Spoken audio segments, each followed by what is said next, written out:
So hello everyone, last की video में मैंने आपको कुछ एनालिसिस बताए थे कि जीबीपी यूएसडी जो है इसमें हेड एंड शोल्डर बन चुका है। ये एनालिसिस मैंने शेयर किया था और यहाँ पे आप देख सकते हैं कि ये जो बन रहा है हेड एंड शोल्डर, ये पैटर्न रहा है यहाँ पे। लास्ट की दो वीडियो से मैं इसको बताते हुए आ रहा हूँ कि ये ब्रेक होने की बारी थी और जब ये ब्रेक नहीं हुआ था तब मैंने बताया था कि ये अब यहाँ तक तो एटलीस्ट गिर सकता है जीबीपी यूएसडी। तो आई होप जिसने वीडियोस देखी होंगी उसने अपॉर्चुनिटी का फ़ायदा उठाया होगा कि हेड एंड शोल्डर को देखते हुए कुछ ना कुछ काम किया होगा। अभी बात करें कि आगे क्या होने वाला है, मार्केट में क्या होने के चांसेस हैं, वो सब हम कोशिश करते हैं। तो फर्स्ट ऑफ ऑल मैं क्लियर कर देता हूँ इसको। हम्म, और यहाँ पे हम चेक करते हैं कि अभी जो प्राइस है बेसिकली वो इस शोल्डर को ब्रेक करके नीचे आ चुका है। तो इसके बाद क्या हो रहा है बेसिकली कि यहाँ पे जो है प्राइस फॉल कर रहा है, बना बना के क्या बेरिश फ्लैग बना बना के फॉल कर रहा है। यहाँ से आया, गिरा, बेरिश फ्लैग बना, आया, गिरा, बेरिश फ्लैग बना। छोटे टाइम फ्रेम में देखो कैसा होता दिखेगा। अब यहाँ पे क्या कर रहा है, ये प्राइस जो है रिट्रेस करने जा रहा है यहाँ से लेके यहाँ तक।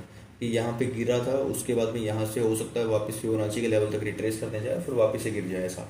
तो वापस से गिरने के लिए आपको क्या सिग्नल चाहिए कि वापस गिर रहा है, ऐसा कैसे पता चलेगा?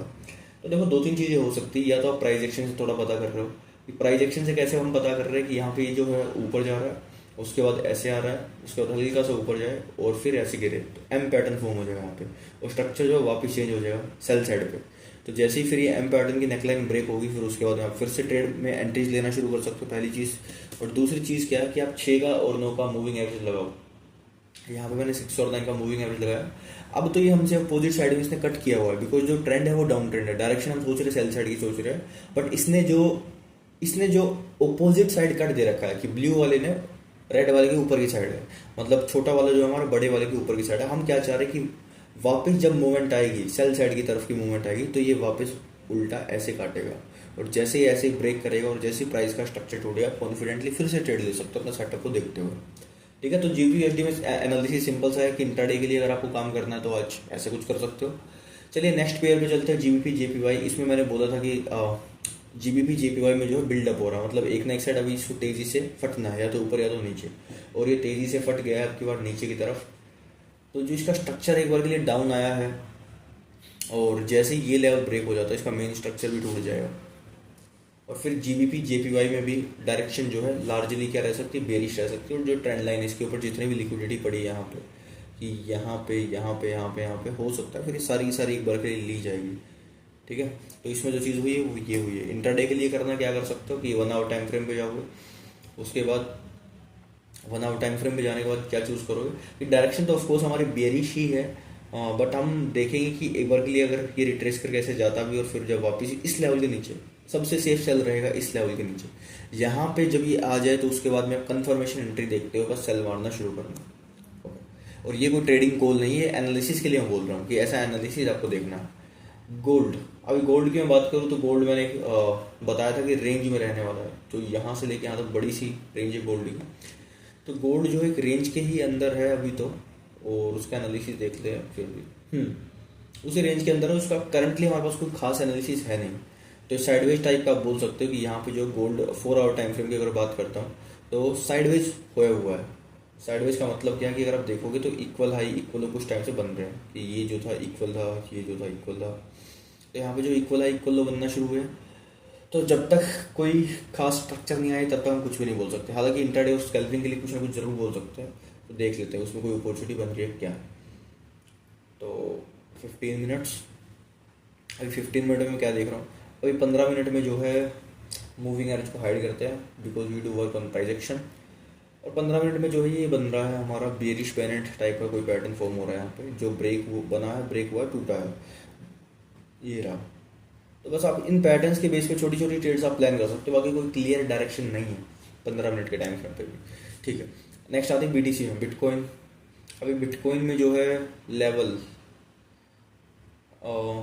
ये है बेसिकली, इसने इसको ब्रेक किया साइडवेज होकर के वापस तोड़ा है, और अब जो बिटकॉइन है यहाँ से वापस से रिएक्ट कर रहा है। तो देयर आर चांसेस कि बिटकॉइन जो है वो स्ट्रक्चर को चेंज करे और फिर से क्या हो जाए, बुलिश हो जाए। बुलिश ने इस 1 घंटे वाली ट्रेंड लाइन को क्या कर दिया, ब्रेक कर दिया। यहाँ पे जो प्राइस नीचे आ रहा था ऐसे, अब उसने जो इस ट्रेंड लाइन को ब्रेक कर दिया है। तो एक बार के लिए हमें थोड़ा ऐसा चाहिए कि ब्रेक कर दिया, थोड़ा रिट्रेस करे और थोड़ा ऐसा फिर से ब्रेक करे। तो जब ये ऐसा करेगा तो ये पैटर्न फॉर्म हो जाएगा against inverse head and shoulder pattern यहाँ पे बन जाएगा ऑटोमेटिकली। अगर ऐसा हुआ तो inverse head and shoulder pattern बन गया तो आपको बताइए रिवर्सल पैटर्न है, तो यहाँ से प्राइस वापस ऐसे रिवर्स होकर के वापस रीच कर सकता है ऊपर तक के लेवल तक। तो ये भी आप ट्रेड देख सकते हो, अपने अकॉर्डिंगली प्लान कर सकते हो BTC USD में भी ना। तो ये चीज़ मैंने आपको दिखा दी। अब नेक्स्ट आता हमारा इथीरियम। इथीरियम जो है उसमें मैंने यहाँ पे आपको बताया था कि इसने जो ट्रेंड लाइन है उसको तो ब्रेक कर दी इथीरियम ने, यहाँ पे इस पॉइंट पे बताया था, और एक हेड एंड शोल्डर मैंने बना के दिखाया था उस टाइम पे, और ये बताया था कि यहाँ तक रीटेस्ट करने जा सकता है और उसके बाद में वापस इसके फॉलिंग करने के चांसेस हो सकते हैं। आप पिछली वीडियोस देख लेना जिसको नहीं पता हो, पहली बार जो देख रहा है। अब यहाँ पे आके देखो जो इथीरियम है फॉल कर रहा है इसी लेवल से, बिकॉज ये रेजिस्टेंस का एक लेवल था अच्छा खासा, और यहाँ से जो इथीरियम फॉल कर रहा है उसने करने जो स्ट्रक्चर भी बना रखा है डाउन ट्रेंड का बना रखा है। तो इसमें आप क्या कर सकते हो, इसमें आप बस सेल सेल सेल सेल ये प्लान कर सकते हो। कैसे करोगे कि यहाँ पे पैटर्न फॉर्म हो रहा है, फिर से कौन सा पैटर्न बन रहा है देख लो, है ना, बेरिश फ्लैग टाइप कुछ बन रहा है, ऊपर टूटता है तो ऑफकोर्स हम ऊपर ही ट्रेड ले लेंगे, कोई दिक्कत नहीं, उसके बाद में यहाँ से कुछ ऊपर ही ट्रेड ले लेंगे।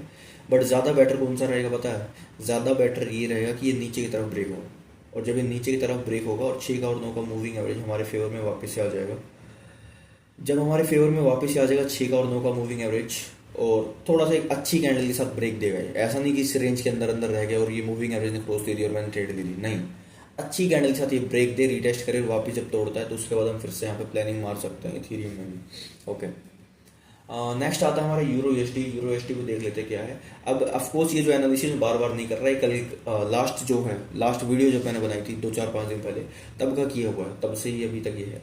तो यूरो USD में क्या देख रहा हूँ, इसने जो है एम पैटर्न फॉर्म किया है यहाँ पे ना, डेली टाइम फ्रेम पे एम पैटर्न फॉर्म किया और नेकलाइन यहाँ पे रिटेस्ट हो रही इसकी, ठीक है।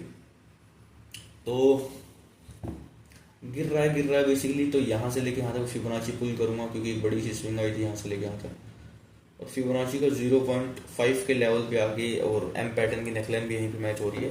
तो हमें क्या करना, हमें छोटे टाइम फ्रेम पे ट्रेंड शिफ्ट देखना है। छोटे टाइम फ्रेम का मतलब जो 15 मिनट टाइम फ्रेम है ना, ये जो 15 मिनट्स जो टाइम फ्रेम है, इस पे भी क्या हो रहा है, इस पे भी एक एम पैटर्न फिर से फॉर्म हो रहा है, क्योंकि रिवर्स तो हम सोच रहे कि इसको सेल साइड पे करना चाहिए, और यहाँ पे भी क्या हो रहा है, बेसिकली एक एम पैटर्न यहाँ पे फिर से फॉर्म हो रहा है, ये देखो ये रहा।